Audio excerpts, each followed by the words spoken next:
তুমি জাতিকে পাপী করে, তোমার অঙ্গ প্রত্যঙ্গ জাতিকে দেখিয়ে জাতিকে জাহান্নামের দিকে ঠেলে দিয়ে তুমি নিজেকে শিক্ষিত মনে করো না।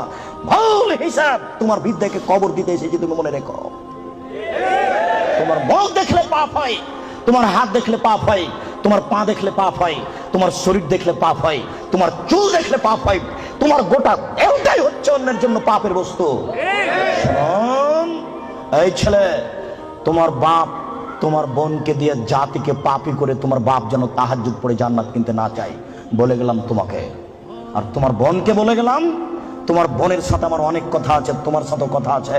তুমি এক পায়ে হলে দাঁড়িয়ে থাকো, এক একটা বাক্যকে তুমি মনে করবে 1 কোটি টাকা মূল্য, তাহলে তুমি আজকে কথা মূল্যায়ন করতে পারবে। আবারও বলে যাচ্ছি, তোমার বোন জাতিকে পাপী করে নিজেকে যেন শিক্ষিত মনে না করে।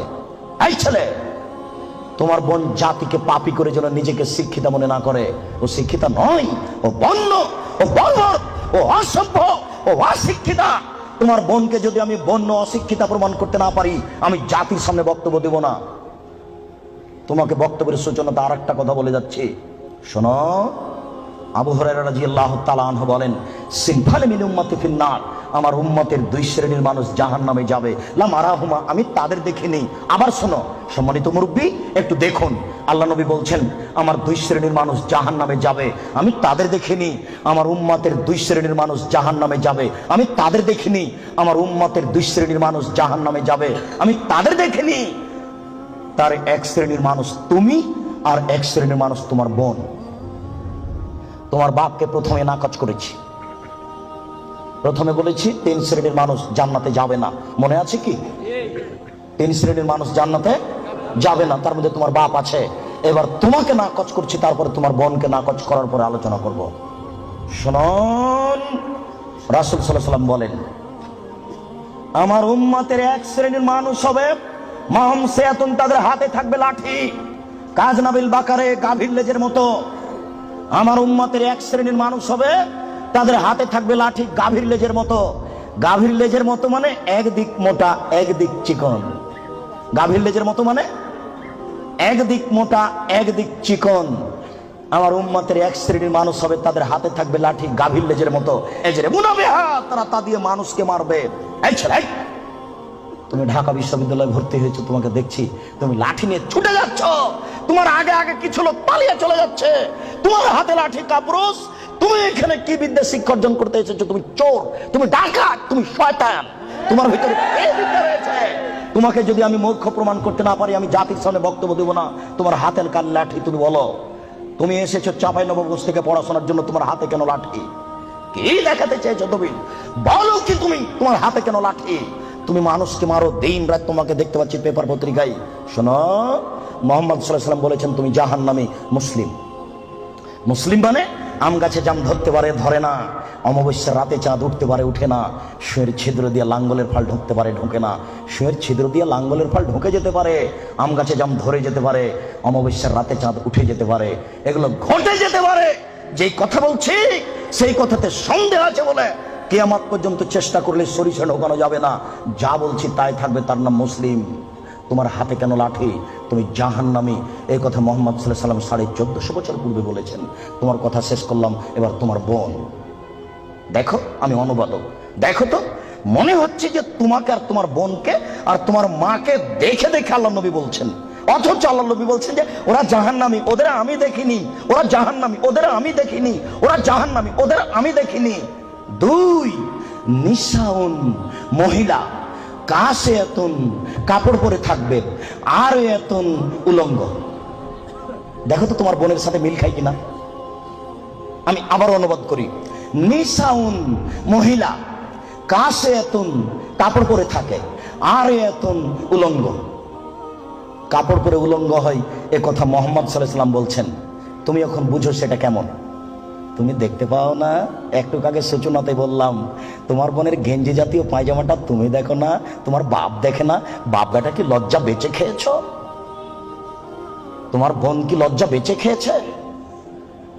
শোনো, তাহাজ্জুদের নাম ঈমান নয়। শোনো, হজের নাম ঈমান নয়, লজ্জার নাম ঈমান।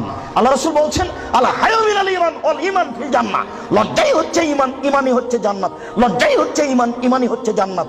লজ্জাই হচ্ছে ঈমান, ঈমানই হচ্ছে জান্নাত। লজ্জা নেই যার, ঈমান নেই তার। লজ্জা নেই যার, ঈমান নেই তার। ঈমান নেই যার, জান্নাত নেই তার। ঈমান নেই যার, জান্নাত নেই তার। ঈমান নেই যার, জান্নাত নেই তার। লজ্জা নেই যার, ঈমান নেই তার। আমি অনুবাদক। 1450 বছর পূর্বে মুহাম্মদ সাল্লাল্লাহু আলাইহি ওয়াসাল্লাম কথা বলেছেন, এই ছেলে তুমি তো তাফসীর মাহফিল দিনরাত শুনে শুনে, আর ওই কণ্ঠ শুনে কি যে বলছে হুজুর, খালি বলে চলে যাচ্ছে কণ্ঠ সুরে, কেউ কিছু বুঝতে পারি না। 3 ঘন্টা তাফসীর করার পরে হুজুর বলছেন যে এই আয়াতের তাফসীর করতে আরো 2 দিন লাগবে। তারপরে বাড়ি যাওয়ার সময় সবাই বলছে বাপের বেটা আছে, বলতে পারে। বললো কি বললো জি, সেই তো কি যে বললো। আমি কিন্তু রাজশাহী চাঁপাইনবাবগঞ্জের মানুষ, আমার দন্তাস তালে বসা, তালে বসা, তালে বসা। কাজে আপনি খুব ভদ্রতা বজায় রেখে একটু 19-20 হলেও আপনি বুঝার চেষ্টা করবেন। তবে আমি প্রাণপণে চেষ্টা করছি আপনাকে বোঝানোর জন্য। আমি আপনার কিছু না কিছু উপকার করবই করবো ইনশাআল্লাহ। আপনি খালি একটু ধৈর্য ধারণ করুন। ইচ্ছা করলেই সময় বের করা যায় না। 5 মাস থেকে এই সময়টা ঠিক করা হয়েছে, তবু কত ঠেলা ঠেলি, এই দিনের উপরে যে কত আঘাত আসলো, তারপরও চলে এসেছিল। তার মানে এটা তাকদীর। একটু মূল্যায়ন করেন, কাজ তো আপনার অনেক আছে। এই ছেলে, ওই যে 5 তলা বাড়িতে ওই যে ওরা স্বামী স্ত্রী এখন পতিতালয়ের মেয়েকে নিয়ে বসে আছে টিভিতে, তো তুমি আর আমি ঠেকাতে পারছি কি? ঠেকানোর আছে, তুমিও যাও, যে বসে থাকো, কিছু করার নেই। এসেছ, একটু ধৈর্য ধারণ করো। গল্প করবো না, নড়াচড়া করবো না, দোকান বন্ধ করো। ইচ্ছা করলে সময় বের করা যায় না। একটু ধৈর্য ধারণ করো, জীবনে কিছু করার চেষ্টা করো। তুমি মানুষ, বিচারের মাঠে পশুর বিচার হবে না। আব্দুর রাজ্জাক সাহেব বলেছেন, মানুষের তো বিচার হবে হবে, পশু প্রাণীরও বিচার হবে। পশু প্রাণীর বিচার মানে ওখানেই শেষ।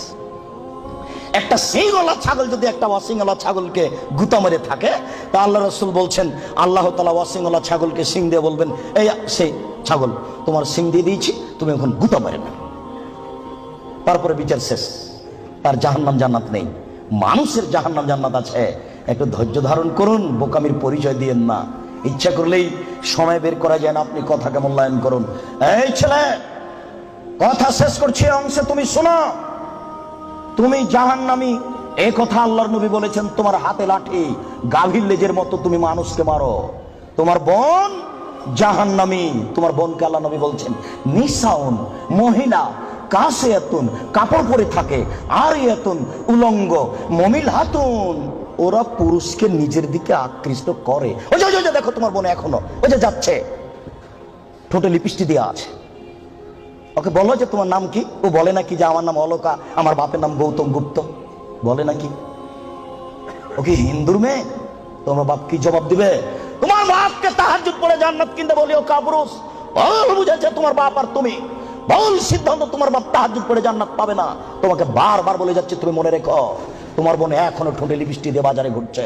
ঢাকা শহরে এভাবে ঘুরতে হবে কে বলেছে? তুমি ধর্মকে পাগল পেয়েছো। তোমার বাপের তাহাজ্জুদকে তুমি তুলে রাখো, তোমার মায়ের কোরআন তেলাওয়াতকে তুলে রাখো, তোমার বোনের বিদ্যাকে কবর দিতে এসেছে, তুমি মনে রেখো। শোনো, তোমার বোন মানুষকে নিজের দিকে আকৃষ্ট করে। মাইলাতুন, সে নিজেও পুরুষের দিকে আকৃষ্ট হয়। বাড়িতে ছিল, ভালোই ছিল, বাজারে বের হয়েছে বিকাল 3টেই, রাত 9টায় যাবে। হাঁটার সময় কেন জানি কেমন কেমন করে, কেন জানি আনছান আনছান করে। একবার ডান দিকে যায়, একবার বাম দিকে যায়, একবার মাথার চুল নাড়ে, একবার হাত হিলাই, কেন জানি কেমন কেমন করে, কেন জানি আনছান আনছান করে। আল্লাহ নবী বলছেন ও নিজে পুরুষের দিকে আকৃষ্ট হয়েছে। লা ইয়াদখুলুল জান্নাহ, ও জান্নাতে যাবে না, ও জান্নাতে যাবে না, ও তো জান্নাতে যাবে না, যাবেই না। ওয়ালা ইয়াজিদনা রিহা, সে জান্নাতের গন্ধ পাবে না।